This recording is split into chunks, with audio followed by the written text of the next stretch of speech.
ಇಬ್ಬರು international drug ಪೆಡ್ಲರ್ಗಳನ್ನು ಬಂಧಿಸಿ ಅವರಿಂದ ಬರೋಬ್ಬರಿ 2.5 ಕೋಟಿ ರೂಪಾಯಿ ಮೌಲ್ಯದ ಡ್ರಗ್ಸ್ ವಶಕ್ಕೆ ಪಡೆಯುವಲ್ಲಿ ಬೆಂಗಳೂರು ಸಿಸಿಬಿಯ ಮಾದಕ ದ್ರವ್ಯ ನಿಗ್ರಹ ದಳದ ಎಸಿಪಿ ಮಹಾನಂದ್ ಮತ್ತು ತಂಡ ಯಶಸ್ವಿಯಾಗಿದ್ದಾರೆ. 2 ಪ್ರತ್ಯೇಕ ಪ್ರಕರಣಗಳನ್ನು ಭೇದಿಸಿದ ಸಿಸಿಬಿ ಪೊಲೀಸರು ಹೊಸ ವರ್ಷದ ಆಚರಣೆಗಾಗಿ ಮಹಾನಗರದ ಐಟಿಬಿಟಿ ಉದ್ಯೋಗಿಗಳು, ವಿದ್ಯಾರ್ಥಿಗಳನ್ನು ಟಾರ್ಗೆಟ್ ಮಾಡಿ ಮಾದಕ ವಸ್ತು ಮಾರಾಟ ಮಾಡಲು ಯತ್ನಿಸುತ್ತಿದ್ದರು ಎನ್ನಲಾಗಿದೆ.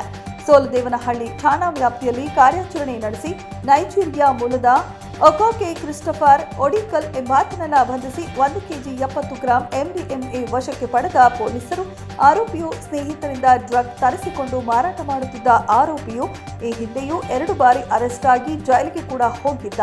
ಒಕೋಕೆ ಕ್ರಿಸ್ಟೋಫರ್ ಬೇಲ್ ಮೇಲೆ ಹೊರಗೆ ಬಂದು ಮತ್ತೆ ಅದೇ ಚಾಳಿ ಮುಂದುವರೆಸಿದ್ದ ಎಂದು ಪೊಲೀಸರು ತಿಳಿಸಿದ್ದಾರೆ.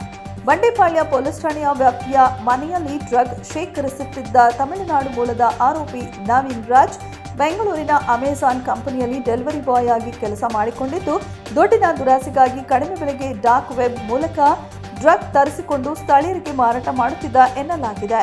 ಬಂಧಿತ ನವೀನ್ ಕಡೆಯಿಂದ 60 LSD ಪಿಲ್ಸ್, 2 ಲಕ್ಷ ನಗದು ಸೀಸ್ ಮಾಡಲಾಗಿದೆ ಎಂದು ಬೆಂಗಳೂರು ನಗರ ಪೊಲೀಸ್ ಆಯುಕ್ತ ಸಿಮನ್ ಕುಮಾರ್ ಸಿಂಗ್ ಅವರು ಪತ್ರಿಕಾಗೋಷ್ಠಿಯಲ್ಲಿ ತಿಳಿಸಿದ್ದಾರೆ. ಸಿಸಿಬಿ ಆಂಟಿ ನಾರ್ಕೋಟಿಕ್ಸ್ ವಿಂಗ್ ಕಡೆಯಿಂದ ಸೋಲ್ದೇವನಹಳ್ಳಿ ಲಿಮಿಟ್ಸ್ ಮತ್ತೆ ಬಂಡೆಪಾಳ್ಯ ಲಿಮಿಟ್ಸ್ ಅಲ್ಲಿ ಒಂದು ಕಡೆ MDMA ಟೋಟಲ್ 2.25 crores ವರ್ತ್, ಇನ್ನೊಂದು ಕಡೆ ಬಂಡೆಪಾಳ್ಯದಲ್ಲಿ LSD ಸ್ಟ್ರಿಪ್ಸ್ ಅದು ಟೋಟಲ್ ವರ್ತ್ 25 lakhs ಇದೆ. ಇದರಲ್ಲಿ ಕೂಡ ಸೋಲ್ದೇವನಹಳ್ಳಿ ಕೇಸಲ್ಲಿ MDMA ಕೇಸಲ್ಲಿ ಕೂಡ ಒಂದು ಫಾರಿನ್ ನ್ಯಾಷನಲ್ ಅರೆಸ್ಟ್ ಆಗಿದ್ದಾರೆ ಮತ್ತು ಬಂಡೆಪಾಳ್ಯ ಲಿಮಿಟ್ಸ್ ಅಲ್ಲಿ ಒಬ್ಬ ಅರೆಸ್ಟ್ ಆಗಿದ್ದಾರೆ. ಅವರು ಮೂಲತಃ ತಮಿಳುನಾಡು ಅವರು. ಈ 2 ಕೇಸ್ ಕಂಬೈನ್ ಮಾಡಿದ್ರೆ 2.5 ಕೋಟಿದು ರಿಕವರಿ ಇದೆ.